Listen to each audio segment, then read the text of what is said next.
Hai să vă arăt ce am făcut astăzi. Am fost frumos la magazin și am cumpărat un bec de ăsta care încălzești un pasung. Ție tâmpită te bucuri. Un cablu și un ștecher. Și am făcut așoricile meu. Mai ești tâmpită, dă-te de aici.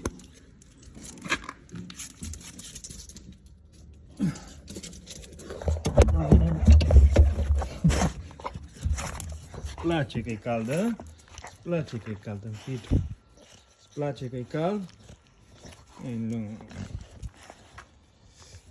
Deci, să nu uităm de șoareci ăștia, că le îngheață. Îngheață mingeacul la fată. Uilu, câine rău, ce ești un câine rău.